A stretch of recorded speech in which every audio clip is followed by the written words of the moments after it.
இன்று நாம் பார்க்க போவது அதிகாரம் 39. தலைப்பு: ஒன்றை செய்ய உறுதியுடன் தீர்மானித்தல். இது வெற்றிக்கான ஒரு கூறு. ஒவ்வொரு பிள்ளையும் உறுதியுடன் முடிவுகளை எடுப்பது ஒரு பெரிய வல்லமை என்பதை புரிந்து கொள்ள வேண்டும். மனிதனை ஆளுகை செய்யும் வல்லமையாக இது உள்ளது. எல்லா ஆற்றல்களையும் இது கட்டுப்படுத்தக்கூடியதாக உள்ளது. இது ஆசையோ விருப்பமோ அல்ல, தீர்க்கமான முடிவுகளை கொண்டு வரும் வல்லமை. இதுவே மனிதனை தேவனுக்கு கீழ்ப்படியாமல் போகும்படியும் செய்கிறது. நமது விருப்பங்கள் தேவன் பக்கம் இருக்க தீர்மானித்தால் இது வெற்றி கிட்டும். பகுத்தறிவை பெற்றிருக்கும் ஒவ்வொரு மனிதனும் நல்லதை தேர்ந்தெடுக்கும் வல்லமை பெற்றிருக்கிறான்.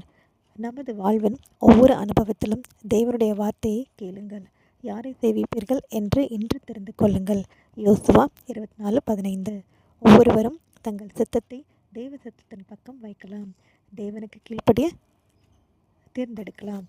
இதை செய்து பரலோகின் வேலையாட்களுடன் தொடர்பு வைத்துக் கொள்ளலாம். தீமையை செய்ய எதுவும் கட்டாயப்படுத்த முடியாதபடியும் நிற்கலாம்.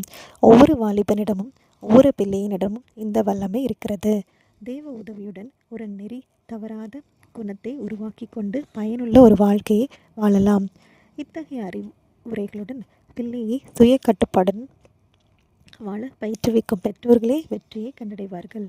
இவ்வெற்றி நிரந்தரமானதாக அமையும். மேலோட்டமாக பார்த்தால் இது சிறப்பானதாக தோன்றாது.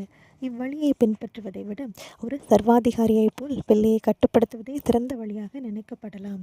பிள்ளையின் எதிர்காலம் இந்த பயிற்சியின் சிறப்பிற்கு சாட்சி கூறும். பிள்ளையின் சுய சித்தத்தை பலவீனப்படுத்தி விடாதீர்கள். அதை சரியாக திசை திருப்புங்கள். நமது தீர்மானிக்கும் திறனை நாம் வளர்த்து சேமித்து கொள்ள வேண்டும். மனிதனுக்கு கண்டிப்பாக இது முழுமையாக தேவைப்படும். அதை சரியாக திசை திருப்புங்கள். இச்சக்தியை ஞானத்துடனும் மென்மையாகவும் கையாளுங்கள். அது ஒரு புனித பொக்கிஷம். பெரிய சுத்தியை எடுத்து அதை துண்டு துண்டாக உடைத்து விடாதீர்கள்.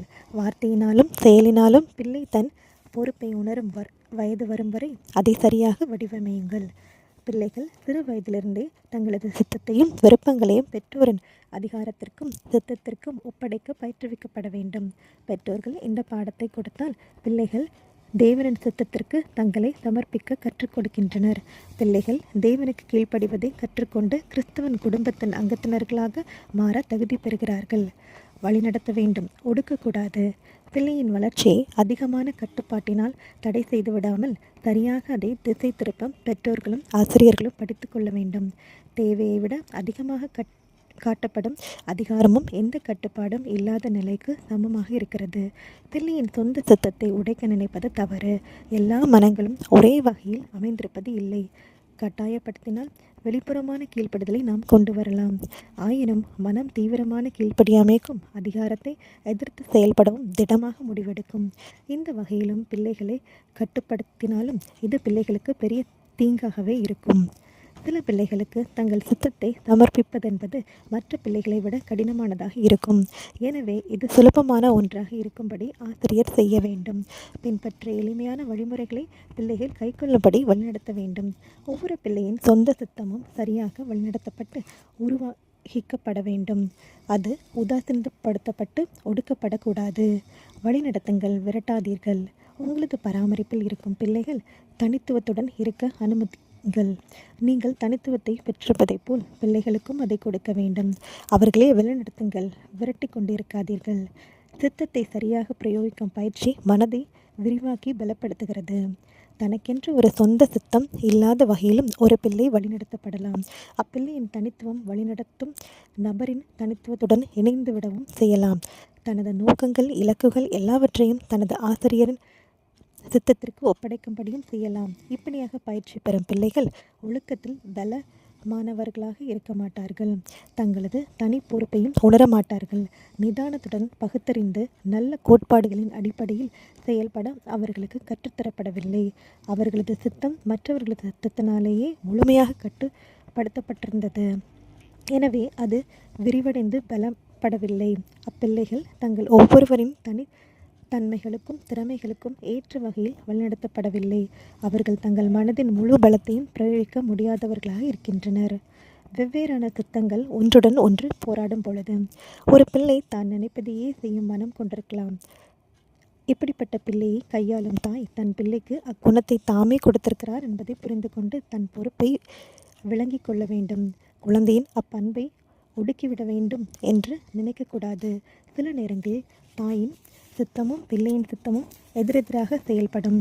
இச்சூழ்நிலையில் ஒன்று தாயின் பக்குவமடைந்த சித்தத்திற்கு பிள்ளை தன் சித்தத்தை ஒப்படைக்கக்கூடும். இப்படிப்பட்ட இக்கட்டான சமயங்களில் அதிக ஞானம் தேவைப்படுகிறது. பிள்ளையை தவறாக கையாண்டாலோ அல்லது கட்டாயப்படுத்தினாலோ பிள்ளையின் குணம் இவ்வாழ்விற்கும் பரலோக வாழ்விற்கும் தகுதியடையாதபடி கெட்டுவிடும். ஞானத்துடன் நடந்து கொள்ளாததால் எல்லாவற்றையும் இழக்க நேரிடும். இப்படிப்பட்ட நெருக்கடி வராதபடி பார்த்து கொள்ள வேண்டும். பிள்ளைக்கும் அதன் தாய்க்கும் இது பெரிய போராட்டமாக இருக்கும். ஒருவேளை இந்த சூழ்நிலை வந்துவிட்டாலும் பெற்றோரின் ஞானமான சித்தத்திற்கு தனது சித்தத்தை ஒப்படைக்கும்படியாக பிள்ளை வழிநடத்தப்பட வேண்டும். தாய் தனது வார்த்தைகளை கவனத்துடன் கட்டுப்பாட்டுடன் பேச வேண்டும். குரலை எழுப்பி கட்டளையிடுவது இருக்கக்கூடாது. அதிகாரத்தை எதிர்க்கும்படி பிள்ளையை தூண்டும் எந்த செயலும் செய்யப்படக்கூடாது.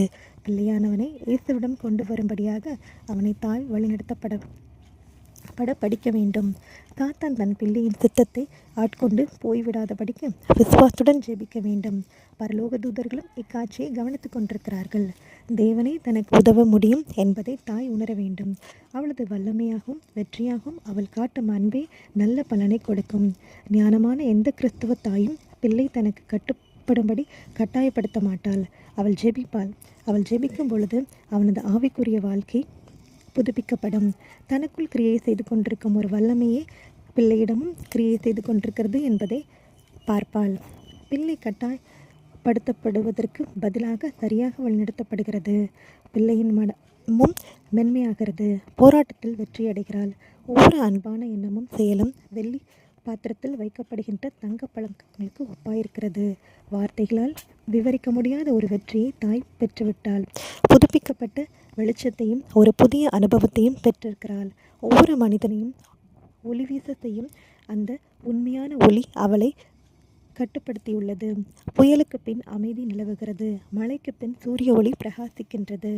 பெற்றோர் தங்கள் வாலிப காலத்து உணர்வுகளை மறக்கக்கூடாது. தங்களது வாலிப பிரயாத்தம் உணர்வுகளை பெரும்பாலான பெற்றோர்கள் தக்க வைத்துக் கொள்வதில்லை. இதன் நிமித்தமாக பிள்ளைகளை புரிந்து கொள்ளாமல் கடினமான முறையில் பிள்ளைகளிடம் நடந்து கொள்கின்றனர். பெற்றோர்களிடம் பிள்ளையின் எளிமையும் வளர்ந்த நபரின் பலமும் ஞானமும் முதிர்ச்சியும் சேர்ந்து காணப்பட வேண்டும். சிலருக்கு நல்லதொரு குழந்தை பருவம் அமைந்திருக்காது. அந்த ஆரம்பகால வாழ்க்கையின் எளிமையையும் சுதந்திரத்தையும் புது பொலிவையும் அனுபவித்திருக்க மாட்டார்கள். திட்டப்பட்டு அடிக்கப்பட்டு ஒடுக்கப்பட்டிருப்பார்கள். இதனால் அவர்களது இயல்பான கபடற்ற மனநிலையை இழந்து பயத்தினாலும் பொறாமையினாலும் வஞ்சகத்தினாலும் ஆட்கொள்ளப்பட்டிருப்பார்கள். இப்படிப்பட்ட அனுபவங்களை பெற்ற பெரும்பாலோர் தங்கள் பிள்ளைகளுக்கும் ஒரு மகிழ்ச்சியான குழந்தை பருவத்தை தர இயலாமல் போய்விடும். ஒரு பெரிய தவறு. கட்டுப்படுத்தும் அதிகாரம் பிள்ளையிடம் கொடுக்கப்படக்கூடாது. அவன் வீட்டில் தனது விருப்பங்களின்படி செயல்படக்கூடாது. இது பெரிய தவறு. அவனது சுயசித்தத்தின் வல்லமையை இது தவறாக திசை திருப்புகிறது. இந்த தவறு நடந்திருக்கிறது, இனியும் நடக்கும். இதற்கு காரணம் பெற்றோர்கள் பகுத்தறிவுடன் பார்க்காமல் குருடர்களைப் போல செயல்படுகிறார்கள். பிள்ளையின் அழுகைக்கு இணங்கிவிட்ட ஒரு தாய். உனது பிள்ளை ஞானத்தின் கரத்தினால் வழிநடத்தப்பட வேண்டும். அவன் விரும்புவதை பெறுவதற்காக அழுக அனுமதிக்கப்பட்டிருக்கிறான். இது அவனது பழக்கமாகிவிட்டது. அவனது தகப்பனை பார்க்கும்படி மீண்டும் மீண்டும் அழுது அடம்பிடிக்க விடப்பட்டிருக்கிறான். இதை பார்த்து மற்றவர்கள் தன் தகப்பனை பார்க்க வேண்டும் என்று எப்படி அழுகிறான் பாருங்கள் என்று சொல்லுகிறார்கள். அவர்கள் இப்படி சொல்ல வேண்டும் என்பதற்காகவே இதை மீண்டும் மீண்டும் செய்கிறான். உன் பிள்ளை என் பராமரிப்பில் இருந்தால் 3 வாரங்களில் அவனை மாற்றிவிடுவேன். எனது வார்த்தையே அவனுக்கு கட்டளை என்பதை புரிய வைப்பேன். அன்போடும் அதே நேரத்தில் உறுதியுடனும் அதை செய்திருப்பேன். பிள்ளையின் சித்தத்திற்கு என் சித்தத்தை கொடுத்துவிட மாட்டேன். இங்கு நீ செய்ய வேண்டிய ஒரு பெரிய வேலை உள்ளது. இதுவரையிலும் இவ்வேலையை செய்ய நீ தவறினால் பெரிய இழப்புகளை சந்தித்திருப்பாய். கெடுக்கப்பட்ட ஒரு குழந்தையின் இன்பமற்ற வாழ்வு. ஜெபத்துடனும் அதிக கவனத்துடனும் சரியான ஒழுங்கிற்குள்ளாக கொண்டு வரப்படாத எந்த குழந்தையும் இத்தவணையின் காலத்திலும் துன்பத்தையே அனுபவிக்கும். தீமையான பண்பு நலன்களை உருவாக்கி கொள்ளும். இதனால் தேவனால் அப்பிள்ளையை பரலோக குடும்பத்துடன் இணைக்க முடியாமல் போகிறது. தவறான வழிநடத்தினால் கெடுக்கப்பட்ட ஒரு குழந்தை தனது வாழ்க்கை முழுமைக்கும் ஒரு பெரிய பாரத்தை சுமந்து கொள்கிறது. உபத்திரவத்திலும் சோதனையிலும் ஏமாற்றங்களையும் சந்திக்கும் பொழுது தனது ஒழுங்கற்ற சித்தத்தையே நிறைவேற்றுவான். தங்கள் சொந்த வழிகளை பின்பற்றும்படி அனுமதிக்கப்படும் பிள்ளைகள் மகிழ்ச்சியாக இருப்பதில்லை. இதயத்தில் திருப்தியும் ஓய்வும் இல்லை. அது மனமாறாத இருதயமாக இருக்கிறது. எதற்கும் கட்டுப்படுத்தப்படாததாகவே செயல்பட்டிருக்கின்றது. மனமும் சிந்தையும் சரியான ஒழுங்கிற்குள் கொண்டு வரப்பட வேண்டும்.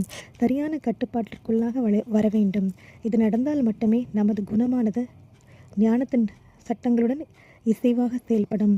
நமது வாழ்வும் சரியாக வழிநடத்தப்படும். விரும்பியது எல்லாம் பெற்றுக்கொண்ட சுயநலமான வாழ்வு அதிருப்தியையும் சமாதானமின்மையையும் கொண்டு வரும். அநேக உபத்திரவங்களின் பின்னணி. நமது சபை இன்றைக்கும் சந்திக்கும் சோதனைகள் இதுபோன்று தவறாக வழிநடத்தப்பட்டவர்களின் கலகத்தின் ஆவியினாலே வருகின்றது. இது நம் சபையின் செழிப்பிற்கு பெரிய ஆபத்தாக உள்ளது. இந்த தவறான சாட்சிகளை கண்டு அவிசுவாசிகளும் சத்தியத்தின் வழியை விட்டு தூரமாக சென்று விடுகின்றனர். சத்தியத்தை சந்தேகிக்கின்றனர். பெற்றோர்கள் பிள்ளைகளையும் வாலிபர்களையும் சரியாக வழிநடத்தாததே இதற்கு காரணம். எத்தனை வாழ்வுகள் சீரழிகின்றன, எத்தனை குற்றங்கள் செய்யப்படுகின்றன. கட்டுப்படுத்தப்பட முடியாத உணர்ச்சிகளாலும் ஆசைகளினாலும் இப்பாவங்கள் நடந்தேறுகின்றன. இவைகள் சிறு பிராயத்திலும் கட்டுப்படுத்தப்பட்டிருக்க வேண்டும். அந்த பருவத்தில் மனமானது ஒரு தாயின் அன்பான சித்தத்திற்கு வளைந்து கொடுக்க கூடியதாக இருந்திருக்கும். பிள்ளைகள் திறமையற்ற வகையில் பயிற்றுவிக்கப்படாததே இன்றைய ஒழுக்க சீர்கேட்டின் அடித்தளமாக இருக்கின்றது.